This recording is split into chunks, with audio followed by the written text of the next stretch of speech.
Assalamualaikum warahmatullahi wabarakatuh. Halo Sobat Adab, ketemu lagi dengan saya Carwani Ali dan hari ini kita berada di segmen proses bedah buku lagi dan seperti biasa yang sudah Sobat Adab ketahui setiap proses bedah buku itu dilakukan langsung dengan penulisnya. Jadi ketika proses bedah bukunya nanti eh, penulisnya tidak bisa datang di kantor penerbit Adab karena jarak yang tidak memungkinkan atau memang ada kesibukan lain, tenang aja. Penerbit Adab akan memfasilitasi proses bedah buku untuk terus berjalan, salah satunya yaitu dengan terkoneksi dan terhubung melalui via Zoom. Dan hari ini proses bedah buku yang akan saya lakukan yaitu buku dengan judul Bisnis Konsultan dalam Perangkap Korupsi. Nah, ini bukunya bagus banget, terutama untuk sobat adab yang saat ini mungkin memiliki konsentrasi atau minat di bidang hukum atau mungkin sejenisnya, terutama hukum di administrasi negara dan lainnya. Dan hari ini kita sudah terkoneksi langsung dengan penulisnya, ya, seperti yang sobat adab ketahui, yaitu Bapak Insinyur Abdul Kadir SH, STMT, AK, BKP yang saat ini sudah terhubung dengan beliau hari ini. Halo Pak Abdul, selamat pagi. Halo, ya selamat pagi. Iya, luar biasa. Gimana Pak kabarnya hari ini nih? Sebelum kita proses ke bedah bukunya, mungkin gimana nih Pak? Alhamdulillah, Lancar ya Pak baik-baik. ya, baik-baik saja. Ya, Alhamdulillah Heeh. sehat. Nah, Sobat Adab, jadi Pak Abdul ini ya, sorry, ini Bapak ada panggilan khusus atau mungkin biasa dipanggil apa gitu? Boleh, Pak Abdul juga boleh. Oke, boleh baik ya Pak ya. Ya, jadi sobat adab yang di rumah bisa diketahui ya bahwa Pak Abdul ini merupakan seseorang yang sudah berkecimpung di bidang hukum, advokat dan juga konsultan pajak juga dan tentunya yang akan kita bedah ini adalah sebuah karya yang memang relate dengan apa yang saat ini Pak Abdul eh, kerjakan mungkin ya Pak ya atau sibuk gitu. Jadi mungkin sobat adab yang perlu untuk mengenal sama Pak Abdul lebih dekat lagi, mari kita simak bersama-sama mungkin Pak Abdul boleh diceritakan ke kami dong gitu mengenai profil biografi dari Pak Abdul sendiri nih sekarang gitu. Kesibukannya apa atau mungkin salah satu yang relate banget mengenai karya buku yang akan kita bedah hari ini juga salah satunya itu boleh di-share ke kami. Boleh Pak, silakan. Oke, baik. Ya, makasih, Mas. Mm, Jadi saat ini aktivitas saya sebagai seorang advokat, ya, mm, sebagai seorang lawyer, dengan background sebelumnya sebenarnya saya seorang insinyur, ya, seorang engineer. Saya lulusan Teknik Perminyakan Institut Teknologi Bandung, S1, S2 saya di ITB di bidang Petroleum Engineering, ya. mm, Setelah lulus, saya mengelola perusahaan konsultan, ya, dalam sebuah perusahaan yang saya dirikan sendiri bernama PT Indo Energi Konsultan. Itu, jadi saya menjadi konsultan di bidang energi, IT, ya, terkait dengan pembangunan atau pembuatan sistem, ya, sistem di sektor energi khususnya di petroleum energi, ya, di minyak dan gas bumi itu. Dan saya juga berprofesi sebagai konsultan pajak serta akuntan.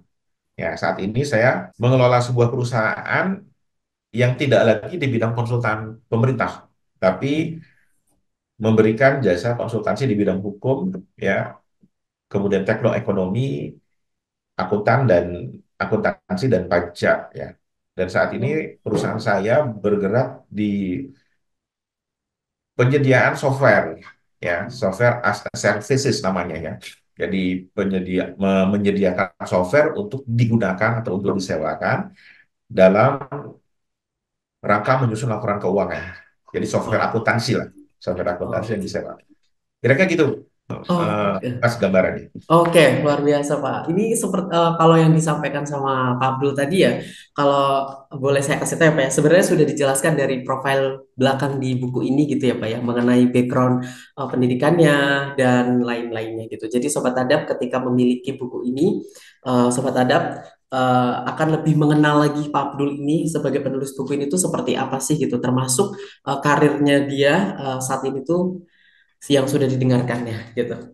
Oke, baik Pak, kita sudah mulai langsung masuk ke proses bedah bukunya ya Pak ya. Oke, untuk pertanyaan yang pertama aja nih Pak. Pak Abdul ini kan udah banyak banget apa ya berkecimpung di satu bidang yang sebenarnya ada beberapa bidang yang kalau misalkan di concern kan gitu ditelusuri itu kan bisa lebih lagi dan itu menghasilkan sesuatu yang lebih fokus lagi gitu kan ya Pak ya.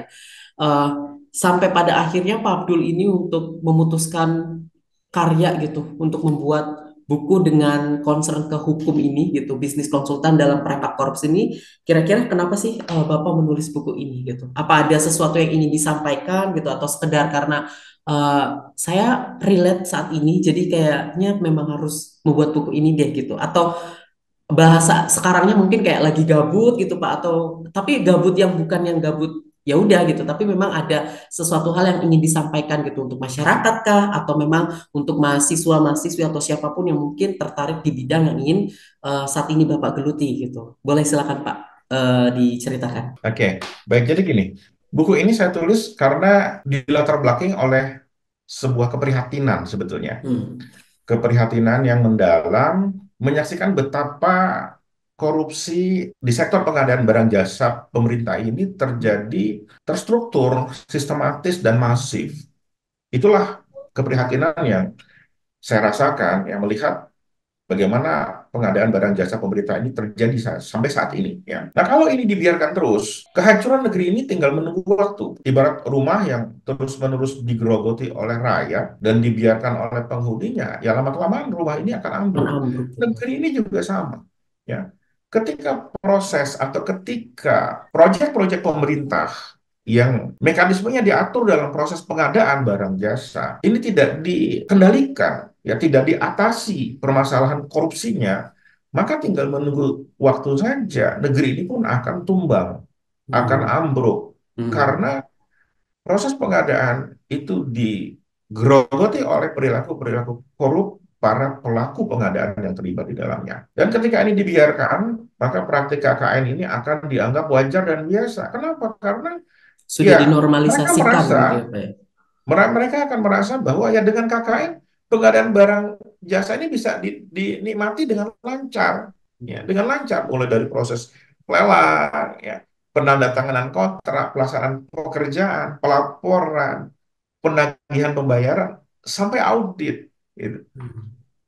Nah, inilah keprihatinan yang mendalam yang saya rasakan sehingga saya tergerak hati untuk menulis buku ini. Kira-kira begitu, Mas. Oke, wow. Berarti karya buku ini hadir itu memang tidak hanya semata-mata karena maaf ya Pak ya, kan ada tuh seseorang yang penulis yang kayak oh saya punya karya ide yang udah saya buat aja gitu. Atau bahkan ada beberapa penulis yang memang hanya menggugurkan kewajiban gitu kan ya, atau memang sekedar karena oh mumpung relate gitu. Tapi ternyata karya ini hadir itu memang hadir karena dari keprihatinan dari Pak Abdul sendiri melihat situasi kondisi yang sangat memprihatinkan yang kalau terus dibiarkan itu malah takutnya dijadikan suatu apa ya dinormalisasikan gitu ya Pak. Jadi kayak itu sangat berbahaya gitu, terutama soal KKN itu ya Pak ya, korupsi dan Betul. wow. Berarti oke Pak, ke pertanyaan yang kedua yang mungkin ini lebih masuk lagi. Ini kan karya ini hadir dari buah pikir Pak Abdul berdasarkan sebuah realita yang dimana aduh berarti Pak Abdul kan menyaksikan hal itu tuh langsung gitu ya Pak ya, bahwa itu aduh miris banget gitu. Nah, itu kan untuk mengumpulkan suatu menjadi karya yang sampai akhirnya bisa terbit ini, itu idenya dari mana Pak? Sampai benar-benar terstruktur sampai oh ya udah jadi nih gitu. Itu kan pasti nggak mudah ya Pak ya. Mungkin bisa di-share ke kami gitu untuk idenya dari mana, terus apakah ada sesuatu yang kalau misalkan saya tanya Pak, apa sih yang paling teringat gitu mengenai karya ini tuh bisa di-share ke kami Pak. Silakan. Ya, jadi idenya dari pengalaman pribadi. Hmm. Saya kan tadi saya katakan bahwa saya ini awalnya adalah sebagai pengusaha jasa konsultan. Hmm. Jadi saya punya perusahaan yang bernama PT Indo Energi Konsultan bergerak di bidang jasa konsultan. Dan saya mendedikasikan diri pada saat itu menjadi rekanan pemerintah. Perusahaan saya Hmm. menjadi rekanan proyek pemerintah di bidang konsultan. Ya, Hmm. lebih dari 10 tahun. Ya, lebih dari 10 tahun saya melakukan proses itu, yang melakukan kegiatan konsultansi untuk kepentingan pemerintah. Dan saya merasakan langsung bagaimana menjadi rekanan proyek pemerintah ini ya, melalui katakanlah KKN dan tanpa KKN. Saya alami. Saya merasakan betapa susahnya mendapatkan proyek tanpa KKN. Saya alami itu. Sehingga pada saat awal saya mendirikan perusahaan dan saya menjalani menjalani proyek konsultansi ini menjadi rekanan pemerintah, ya tender-tendernya saya ikut KKN. Gitu. Ikut-ikutan KKN. Karena memang tidak mungkin mendapatkan proyek tanpa KKN pada saat itu. Nah, tetapi dalam perjalanan waktu yang saya lalui, lama-lama saya berpikir apakah saya harus melakukan KKN terus-menerus Hmm. untuk mendapatkan proyek konsultansi pemerintah ini. Nah, disitulah akhirnya saya memutuskan untuk tidak lagi KKN dan saya mencoba untuk melakukan tanpa KKN. Nah, buku ini merupakan refleksi saya selaku penulis atas apa yang telah dilakukan oleh PT Indo Energi Konsultan selaku rekanan proyek pemerintah dari tahun 2005. Saya dirikan PT Indo Energi Konsultan ini dari 2005 sampai 2016. Dan pada akhirnya saya memutuskan untuk berhenti sebagai rekanan proyek pemerintah. Ya, jadi dramatis memang. Jadi Hmm. 2005 saya memulai proyek konsultansi ya, menjadi rekanan pemerintah. Dan 2017 saya menyatakan berhenti sebagai rekanan proyek pemerintah. Sampai sekarang, jadi sejak 2017 saya tidak lagi menjadi rekanan pemerintah. Saya berhasil membuktikan, dalam pengalaman saya tersebut, saya berhasil membuktikan bahwa pelaku usaha sangat mungkin untuk memenangkan tender pemerintah tanpa harus KKN. Hmm. Jadi kalau pada awalnya saya harus ikut-ikutan KKN, dalam perjalanan waktunya saya bisa memanfaatkan atau menggunakan aturan yang ada untuk bisa mendapatkan proyek-proyek pemerintah tanpa harus KKN. Tetapi ternyata permasalahannya, setelah kita menangkan proyek itu, kita tidak bisa tidak KKN. Gitu. Sangat sulit untuk mempertahankan sikap kita, mempertahankan integritas kita untuk selamanya tidak KKN. Hmm. Ya. Kenapa? Karena masalah berikutnya muncul. Seakan-akan Masalah berikutnya dipersulit muncul. gitu ya. Kenapa muncul masalah? Muncul masalah karena kemenangan kita tidak dikehendaki oleh orang dalam. Kalau Hmm. istilahnya Mas Anies Baswedan, ordal. Hmm. Jadi kita menang proyek, memang betul tanpa KKN. Kita bisa memenangkan tender proyek konsultansi tanpa KKN. Tetapi setelah menang, kemenangan kita tidak dikehendaki oleh ordal. Ini akan menimbulkan masalah baru. Masalah berikutnya adalah muncul ketika kita melakukan klarifikasi dan negosiasi. Ketika kita diputuskan menang oleh Pokja ULP, selanjutnya kita diundang untuk melakukan klarifikasi negosiasi. Itu masalah baru yang akan muncul. Hmm. Kita akan menghadapi hambatan pada saat klarifikasi negosiasi. Kemudian klarifikasi negosiasi selesai, kita akan menghadapi masalah di penandatanganan kontrak. Kalau penandatanganan kontrak selesai, maka kita akan menghadapi masalah di pelaksanaan pekerjaan. Kalau pelaksanaan pekerjaan nggak ada masalah, kita akan menghadapi masalah di penagihan. Ketika penagihan tidak ada masalah, ya kita bisa mengatasi itu. Maka akan muncul masalah baru di mana? Di proses audit yang dilakukan oleh pihak auditor pemerintah. Baik itu inspektorat, ya, ataupun mungkin BPK. Jadi permasalahan itu akan muncul ketika kita melakukan proyek pemerintah tanpa KKN. melakukan KKN. Hmm.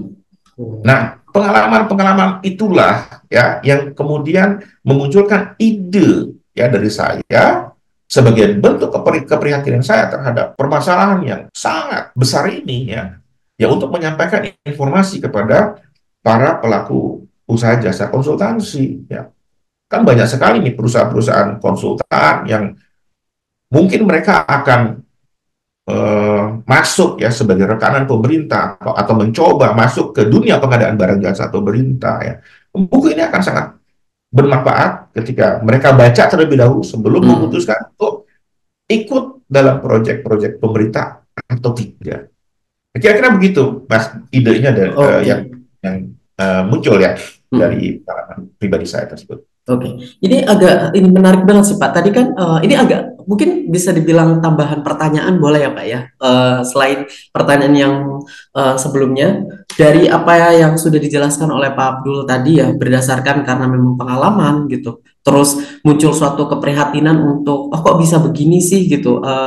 Dengan niat bisa disimpulkan tadi bahwa niat yang sebenarnya kayak justru malah lurus-lurus aja itu dipersulit kesannya gitu ya Pak ya. Tetapi ketika kita mengikuti aturan yang ibaratnya itu adalah salah gitu, KKN justru lancar gitu. Jadi kan terkesannya seperti itu tadi ya Pak ya saya menangkapnya gitu. Nah, dari situ kan Pak Abdul ada suatu kayak keprihatinan berangkat dari situ untuk gimana caranya memutus ibaratnya kebiasaan hal ini tuh jangan sampai terus terulang terutama mereka yang ingin terjun di bidang bisnis konsultan. Seperti itu ya Pak ya. Nah, tapi pertanyaannya nih Pak, setelah Pak Abdul melewati fase itu, saya yakin pasti itu prosesnya berat banget dan penuh dengan drama dan tekanan dan lainnya. Itu ada nggak sih Pak sedikit atau mungkin kayak ketakutan untuk bisa keluar dari situ, ditambah dengan niat untuk memutus hal itu jangan terus terjadi, kayak budayanya KKN-nya itu diputus gitu, terutama di bidang bisnis konsultan yang sedang kita bicarakan ini. Ada ketakutan nggak Pak? Atau kayak, oh nggak masalah kok sebenarnya gitu. Boleh Pak, gimana diceritakan? Silakan. Ya, jadi begini, eh, ketika kita menentukan sikap atau memilih Hmm. sikap untuk tidak KKN, ya, Hmm. dalam proyek-proyek pemerintah yang ingin kita ambil ya, atau yang ingin kita ikuti, Hmm. maka persiapannya itu harus berbagai aspek, Hmm. harus berbagai aspek. Yang pertama adalah kesiapan Hmm. mental dari Diri kita pemilik sendirinya gitu. perusahaan, Oh. direksi, Hmm. ya, dan komisaris perusahaan itu. Dia harus punya sikap yang sama, ya, mempunyai mental yang sama bahwa mereka tidak mau KKN. Hmm. Kemudian, ya, karyawan-karyawannya juga harus punya mental yang sama, Hmm. ya, harus punya mental yang sama untuk tidak KKN, untuk mendapatkan proyek-proyek pemerintah dan melaksanakan melaksanakan pekerjaan-pekerjaan konsultansi pemerintah. Dan yang paling susah ini adalah mengajak tenaga ahli yang terlibat Hmm. untuk tidak KKN. Ya. Kenapa menjadi sesuatu yang sulit? Karena ketika kita memutuskan untuk tidak KKN, maka pekerjaan jasa konsultansi yang dikerjakan oleh ahli ini itu akan semakin berat. Hmm. Ya, akan semakin berat. Karena tenaga ahli ini yang akan berhadapan langsung dengan user, dengan pihak pengguna pekerjaan kan. Nah, mereka akan ditekan, ya, akan dituntut kualitasnya yang super. Nah, Hmm. beda dengan konsultan-konsultan yang sudah bermain dengan KKN, ya, Hmm. dengan cara KKN. Mereka tidak akan dituntut kualitas pekerjaan yang super, tapi kualitas pekerjaan yang TST, tahu sama tahu. Hmm. Kenapa? Karena mereka tidak sebenarnya pengguna atau user itu ketika proyek itu dilaksanakan dengan KKN, dengan cara KKN, maka mereka tidak akan menuntut kualitas pekerjaan. Yang mereka tuntut adalah bagi-bagi dari hasil pekerjaan. Nah itu, Hmm. bagi-bagi dari nilai pekerjaan. Nah, ketika kita dari sisi sumber daya manusia ini nggak siap, ya, Hmm. nggak siap secara mental, dari seluruh resource yang kita punya, nggak siap secara mental untuk menghadapi tekanan dari pihak memberi pekerjaan, dari pihak user, maka sulit kita untuk melepaskan diri dari praktek KKN ini. Ya. Jadi pilihannya nanti cuma dua itu. Ketika kita mau masuk ke dunia bisnis konsultan, menjadi rekanan pemerintah, pilihannya cuma dua. Yang pertama pilihannya, kalau mau main bersih, ya bersih sekalian. Hmm. Kalau mau main kotor, ya kotor sekalian. Nggak bisa kita abu-abu. Gitu. Hmm. Nggak bisa abu-abu. Mau main bersih, ya bersih sekalian. Artinya, kita harus siapkan tadi resource yang kita punya. Betul.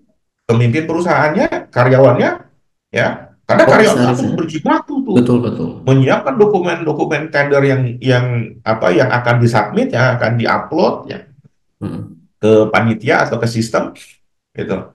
Dan menyiapkan juga mentalitas dari tenaga ahli yang kita libatkan. gitu.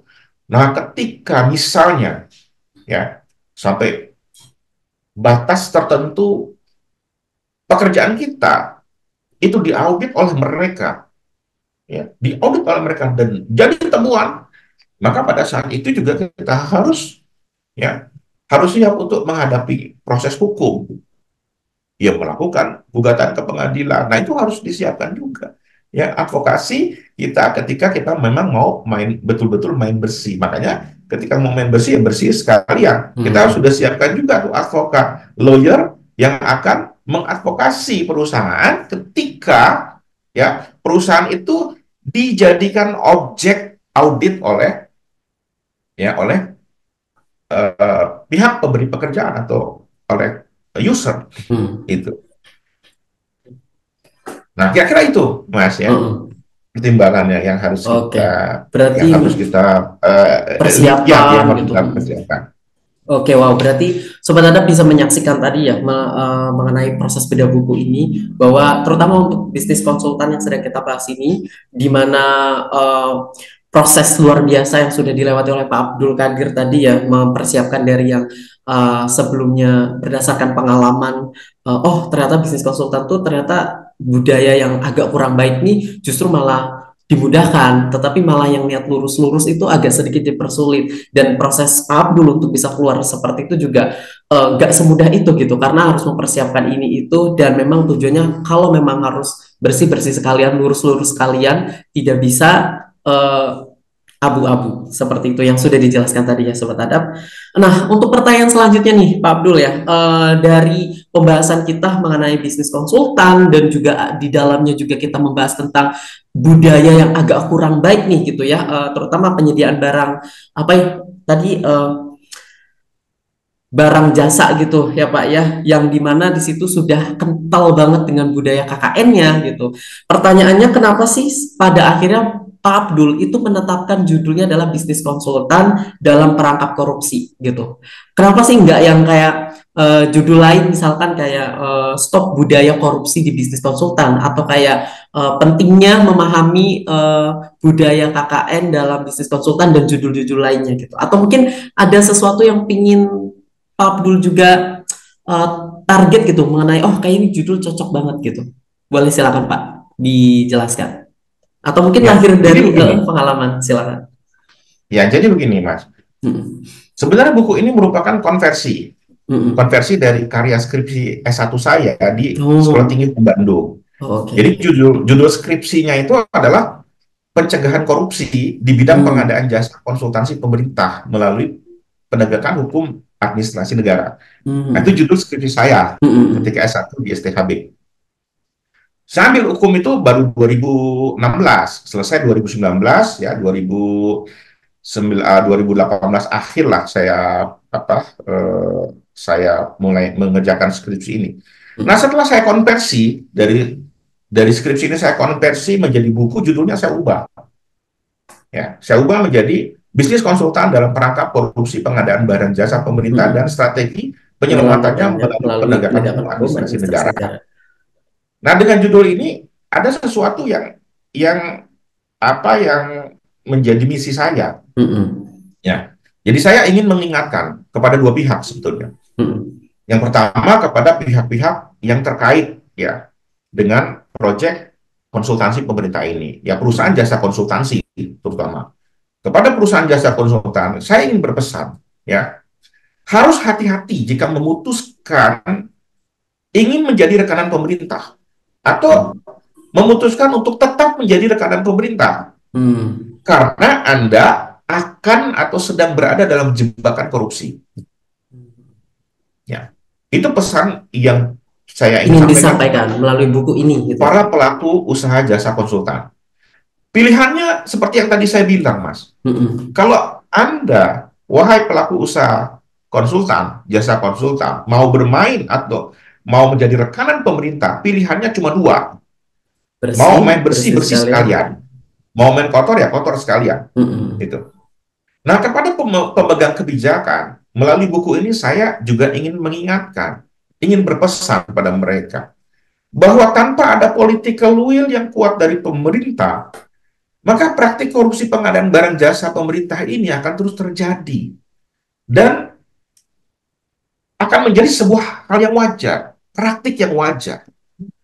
Ya, Hmm. masyarakat pengadaan atau pelaku pengadaan barang jasa itu akan merasa bahwa biasa ini, ya Hmm. bagi-bagi uang, ngasih gratifikasi itu biasa aja. Memang harus begitu sebagai wujud atau bentuk terima kasih dari pelaku usaha yang menang tender, menang proyek kepada user, Hmm. ya, kepada instansi yang memang memiliki pekerjaan itu. Jadi dianggap sebagai sebuah kewajaran. Padahal Hmm. itu adalah praktek korupsi yang Hmm. tidak boleh terjadi sebenarnya. Hmm. Apabila kita berbicara norma hukum yang Hmm. berlaku di negeri ini. Betul, betul. Nah, itu Mas kira-kira. Oke. Ya, kenapa saya Heeh. mengambil judul Judulnya itu. ini? Karena ada dua pesan yang ingin saya Mm-mm. sampaikan. Satu saya ingin sampaikan kepada Pelaku bisnisnya. pelaku usaha. Ya. Mm-mm. Satu adalah satu lagi saya ingin sampaikan pesan kepada pengambil kebijakan di negeri ini. Dalam hal ini adalah pemerintah yang Oh, punya otoritas untuk membuat regulasi agar praktek pengadaan barang jasa ini ya bisa terhindar lagi dari praktek-praktek korup seperti itu. oke, wow. Luar biasa, Pak. Berarti kita langsung ke pertanyaan keempat dari apa yang sudah Pak Abdul jelaskan ya. Di pertanyaan satu, 2, dan 3 saling berkaitan. Terus untuk tantangannya sendiri nih, Pak. Dalam mempersiapkan karya buku ini yang sangat luar biasa tadi, termasuk visi misinya juga ingin menyampaikan ke dua belah pihak, itu pastikan suatu prosesnya nggak semudah yang dibayangkan gitu. Apalagi sampai benar-benar membuat karya dengan tujuan yang baik gitu, bahwa agar praktik-praktik yang kurang baik itu tidak dinormalisasikan gitu atau tidak diwajarkan gitu. Boleh Pak di-share ke kami juga tantangannya? Atau mungkin ada pengalaman dalam pembuatan karya ini yang mengingatkan Bapak bahwa oh iya, dalam proses ini ada sesuatu hal yang mengganjal gitu atau yang mengingatkan, tapi itu sangat krusial sekali gitu. Boleh silakan Pak di-share Ya tantangannya. baik. Kalau mengenai tantangan, Mm-mm. tantangan saya cuma satu, ya. Apa tuh Pak? Kalau masalah materi yang akan saya tulis, Mm-mm. semuanya sudah saya rasakan atau sudah Mm-mm. saya alami ya berdasarkan Mm-mm. pengalaman-pengalaman Mm-mm. dan sumber-sumber yang ada sudah melimpah. Cuma tantangan saya dalam menulis buku ini cuma satu, ketika saya harus mewawancari langsung. Mm-mm. Saya harus mewawancarai langsung beberapa narasumber di KPK maupun LKPP, Lembaga Kebijakan Pengadaan Barang Jasa Pemerintah. Kenapa dua institusi ini harus saya wawancarai langsung? Karena mereka lah yang memiliki otoritas ya di Mm-mm. negeri ini, yang diberikan otoritas di negeri ini untuk ya membuat kebijakan dan memastikan kebijakan itu diterapkan sehingga pengadaan barang jasa di negeri ini itu bisa terbebas dari korupsi. Nah, wawancara yang saya lakukan dengan mereka adalah untuk mengkonfirmasi tentang langkah-langkah yang telah dilakukan oleh kedua lembaga tersebut dalam pencegahan korupsi di sektor pengadaan jasa pemberi barang jasa jasa pemerintah. Nah, inilah tantangan yang saya harus hadapi. Ya, karena saya dituntut untuk selesai kan pada saat itu, pada saat Mm-mm. skripsinya. Dan waktu menunggunya cukup lama. Ya, untuk proses wawancara ini waktu menunggunya cukup lama karena harus melalui proses administrasi yang cukup panjang dan agak ribet. Itu aja sih sebetulnya Mm-mm. proses penulisan yang saya lakukan ya. Proses mengkonfirmasi ya, agar apa yang saya tulis, apa yang saya Betul valid baca semua itu gitu ya Pak. dikonfirmasi. Ya, Mm-mm. betul. Terkonfirmasi secara langsung oleh narasumber yang saya wawancara. Mm-mm.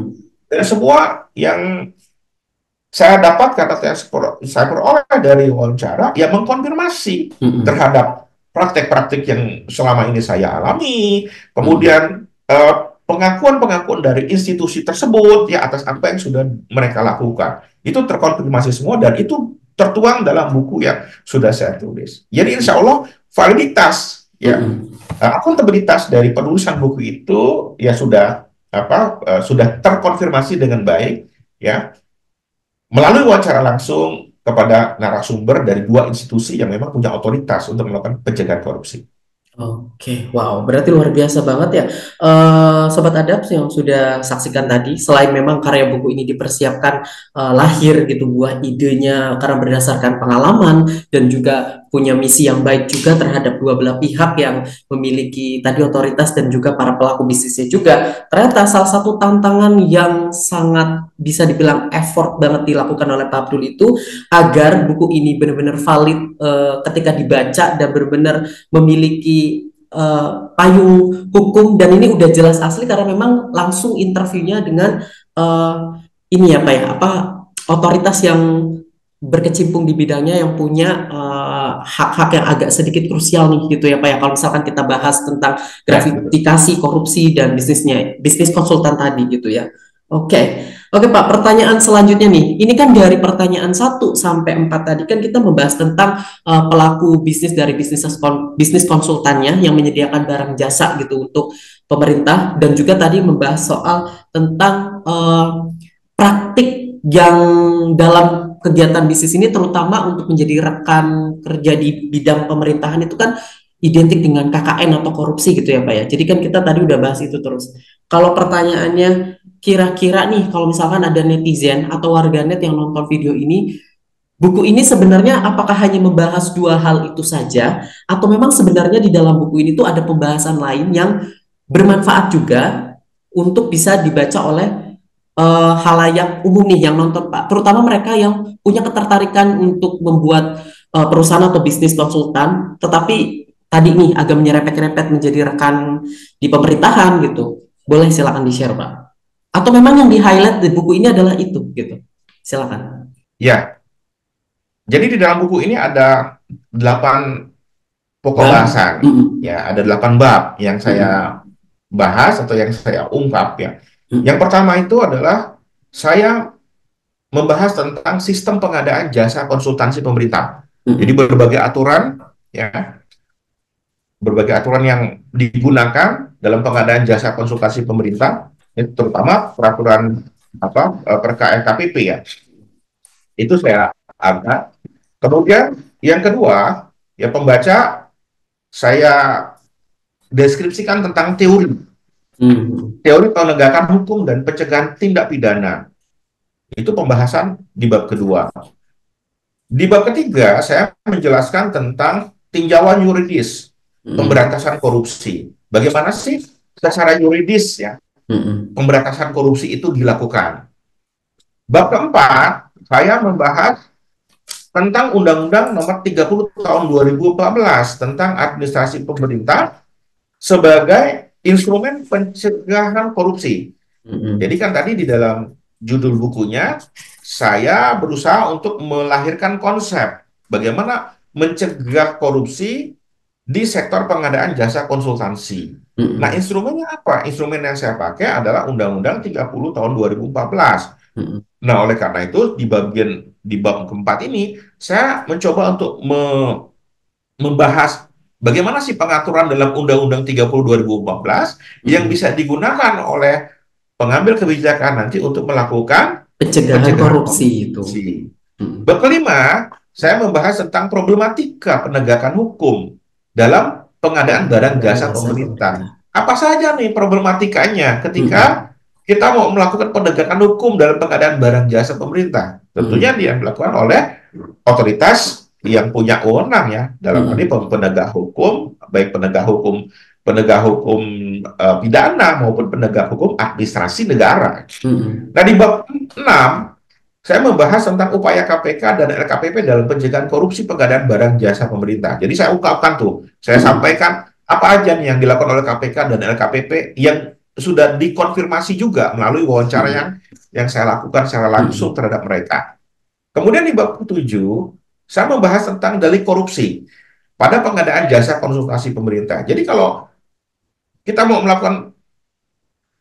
memberikan jasa konsultasi pemerintah, ya kira-kira unsur-unsur apa itu yang bisa menimbulkan terjadinya tindak pidana korupsi di Mm-mm. dalam kegiatan pengadaan jasa konsultasi pemerintah. Nah, ini saya bahas di bab 7. Mm-mm. Ya, di bab 7. Unsur-unsurnya apa tuh? Deliknya apa saja, kemudian unsur-unsurnya apa saja yang bisa membuat kita terjebak dalam praktek korupsi Korupsi tadi. itu, Nah, betul. yang di bab terakhir, bab 8, inilah konsep yang saya Pencegahan. tawarkan, usulan yang saya tawarkan buat pemerintah, pengambil kebijakan. Bagaimana konsep pencegahan korupsi pengadaan jasa konsultasi pemerintah melalui penegakan hukum administrasi negara. Jadi saya batasi sengaja konsep pencegahan korupsinya untuk pengadaan jasa konsultansi. Ya. Nah, untuk pengadaan jasa, pengadaan yang lain, pengadaan barang, kemudian pengadaan jasa lainnya, pengadaan jasa konstruksi. Nah, ini ada beberapa penyesuaian tentunya. Ada beberapa penyesuaian yang bisa dilakukan.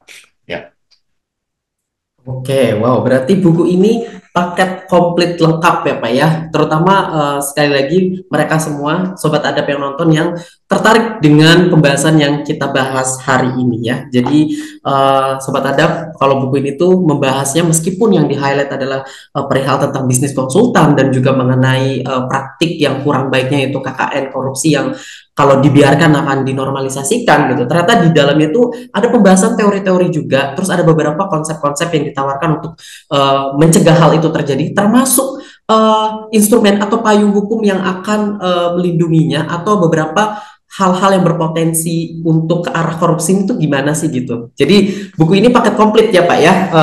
Sekali lagi, betul. apalagi sudah disesuaikan dengan effort dari penulisnya yaitu Abdul Qadir yang langsung mewawancarai pihak-pihak terkait gitu. Betul ya Pak ya? Oke.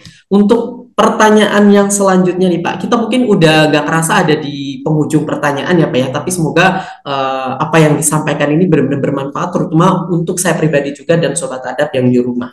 Berdasarkan dari penjelasan nomor 1 sampai yang sekarang ini, berarti ini ada target segmentasinya kan ya Pak ya, target segmentasi yang pembacanya gitu. Nah, untuk Pak Abdul sendiri, apakah ada target segmentasi khusus bahwa buku ini tuh dibaca oleh mahasiswa yang memang tertarik di hukum atau mungkin para pembaca yang memang mau menginginkan mendirikan perusahaan di bidang bisnis konsultan untuk pengadaan barang jasa untuk pemerintah atau ke pemerintahnya juga yang mungkin ke arah sana gitu.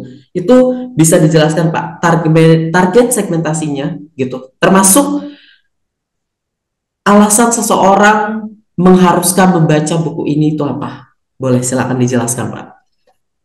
Ya, baik.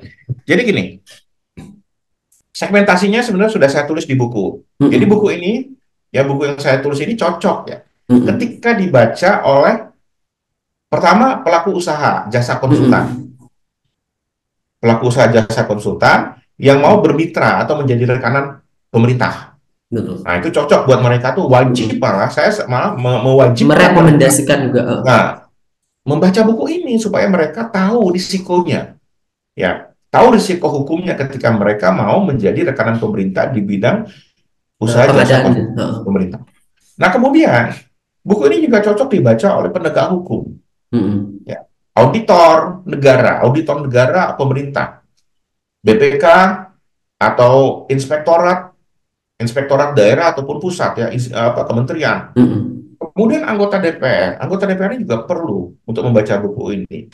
Kemudian ASN, terutama ASN yang dilibatkan dalam proses ya, Mm-mm. proses pengadaan barang jasa pemerintah ini. Mereka Mm-mm. juga perlu membaca, bahkan wajib membaca buku ini supaya mereka tidak sampai tergelincir. Jangan sampai begini. Mm-mm. Ada ASN yang mungkin mereka hanya dilibatkan ya, hanya Mm-mm. dilibatkan sebagai panitia pemeriksa hasil pekerjaan atau pejabat pemeriksa hasil pekerjaan. Jadi hanya meriksa hasil pekerjaan, dia hanya menandatangani itu, Mm-mm. ya, menandatangani hasil pekerjaan yang dilakukan oleh konsultan, Mm-mm. gitu. Nah, ketika dia menandatangani, maka ada risiko hukum di situ, Mm-mm. ya. Ketika dia menandatangani berarti dia sudah memastikan bahwa pekerjaannya itu sudah sesuai dengan spek yang disepakati dalam Mm-mm. kontrak. Nah, itu. Nah, takutnya Nah, kalau dia itu nggak tahu risikonya. itu Makanya, salah gitu ya, Pak ya. Mm-mm. ya ketika misalnya mereka asal tanda tangan karena Mm-mm. dapat amplop, begitu ya, dia Betul, betul. siap-siap mendapatkan risiko hukum ketika Mm-mm. misalnya proyek itu jadi temuan. Betul. Ternyata ada delik di sana, ada Mm-mm. korupsi di sana, ada praktek korupsi yang terendus oleh penegak hukum. Mm-mm. Mau tidak mau, akhirnya pihak yang ASN yang cuma menandatangani Mm-mm. saja, Itu terlibat pasti ya, akan Pak? diminta keterangan. Nah, oleh Mm-mm. karena itu, mereka saya sarankan baca buku ini. Mm-mm. Ya, baca buku ini agar tidak sampai Salah? terkena Heeh. getah, ya, gitu ya. Mm-mm. Dan kemudian juga pada pihak-pihak lain yang tergiur dengan lezatnya kue pengadaan jasa konsultansi pemerintah, baca Mm-mm. buku ini, ya, agar mereka betul-betul mempertimbangkan ya dengan baik apakah mereka memang mau terjun langsung ya sebagai mitra atau rekan Mm-mm. pemerintah atau tidak. Nah, kalau misalkan memutuskan untuk terjun langsung sebagai mitra pemerintah, ya harus siapkan tadi yang saya katakan bahwa siapkan mental. Mm-mm. Seluruh resource yang terlibat itu harus menyiapkan diri harus atau harus dipersiapkan mentalnya. Ya, mindsetnya harus dirubah Mm-mm. ya dirubah supaya siap dengan berbagai hambatan, siap dengan berbagai kendala yang dihadapi. Karena kalau mau Nah, bersih, dari bersih orang sekalian gitu ya, Pak ya. betul, ya Mm-mm. bersih bersih sekalian, kotor kotor sekalian gitu, Mm-mm. ya. Nah, kenapa orang mesti membaca membaca atau memiliki buku ini Mm-mm.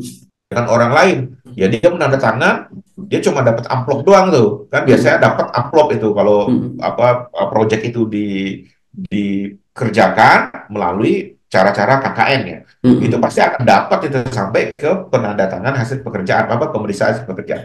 Nah, Mm-mm. kenapa mereka mesti atau harus memiliki buku ini?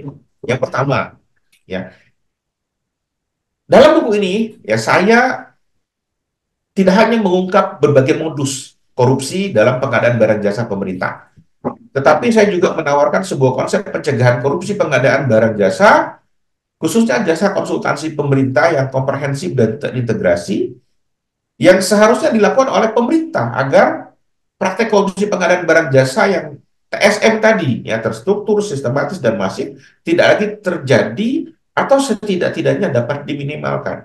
Mm. Jadi mereka yang membaca akan dapat gambaran, oh ini ternyata akan Saya menimbulkan salah nih. Mm-mm. oh terjadi korupsi nih kalau saya melakukan ini bisa salah nih bisa ikut-ikutan jadi ke bawah-bawah menjadi tindak pidana. Itu. Mm-mm. Nah, itu apa kenapa mereka harus membaca atau membaca buku ini? Itu yang pertama itu. Mm-mm. Yang kedua, dengan membaca buku ini pelaku usaha akan memahami risiko. Ya, Mm-mm. risiko hukum menjadi rekanan proyek pemerintah. Jika penyimpangan yang terjadi selama ini masih tetap berlangsung dan tidak ada political will yang kuat dari pemerintah untuk mencegah atau menghentikan penyimpangan tersebut. Nah, inilah dua hal yang membuat pembaca ya harus membeli buku ini atau memiliki buku ini. Sayang sekali ketika informasi yang disampaikan secara lengkap, daging semua isinya ini, Mm-mm. itu Betul, tidak Pak. dinikmati oleh pembaca, Betul, betul. tidak dibeli atau dimanfaatkan untuk Mm-mm. dibaca, sehingga menghasilkan informasi yang bermanfaat, bahkan menjadi ilmu yang bermanfaat bagi yang bersangkutan. Mm-mm. Ya, kira-kira begitu, Mas. Oke, wow, luar biasa banget. Jadi, Sobat Adab sudah disaksikan tadi secara langsung bahwa memang sekali lagi karya buku ini tidak semata-mata karena hadir memang berdasarkan background penulisnya yang relate atau karena menggugurkan kewajiban atau sekedar karena gabut, tidak ya. Tetapi karya buku ini hadir memang hadir karena berdasarkan keprihatinan dari penulisnya yang juga punya misi, visi, niat yang baik agar praktek-praktek yang kurang baik ini tidak dinormalisasikan atau sekaligus menawarkan beberapa pencegahan agar praktek tadi itu tidak terjadi.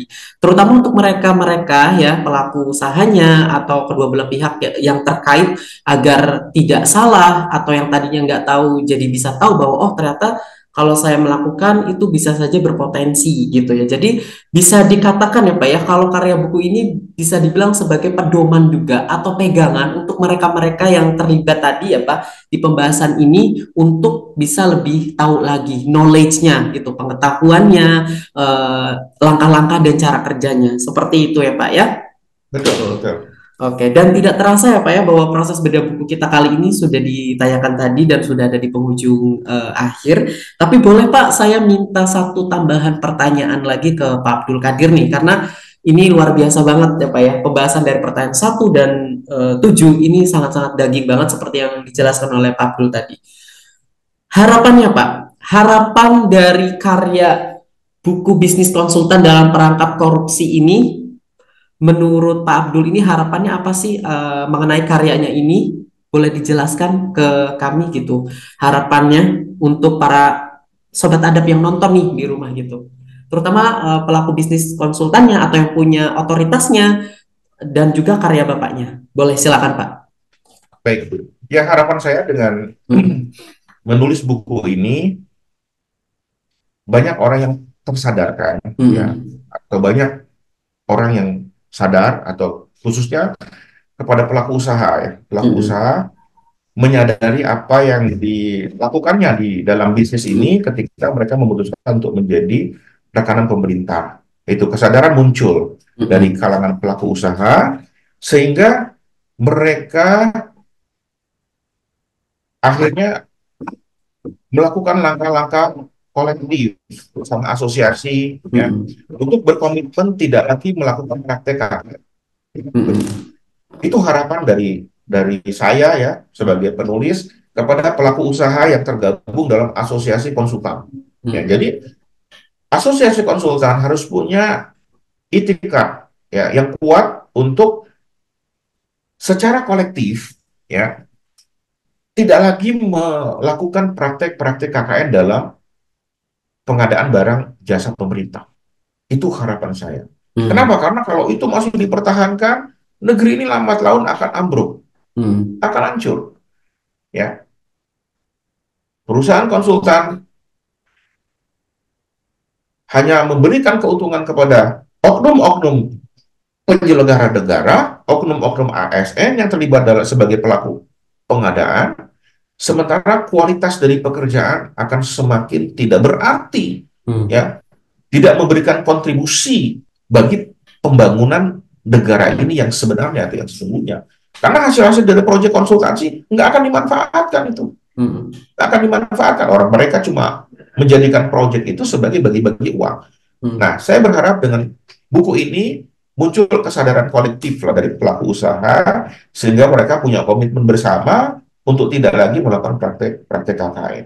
Dan ketika kolektivitas itu muncul, ya, maka pihak pemerintah juga akan tidak akan mau, ya, menawarkan atau tidak akan bisa menawarkan KKN yang melakukan KKN bersama pelaku pelaku usaha. Tapi ini harus muncul secara kolektif. Kalau tidak kolektif, maka ya mereka akan saling menunggu, saling menunggu.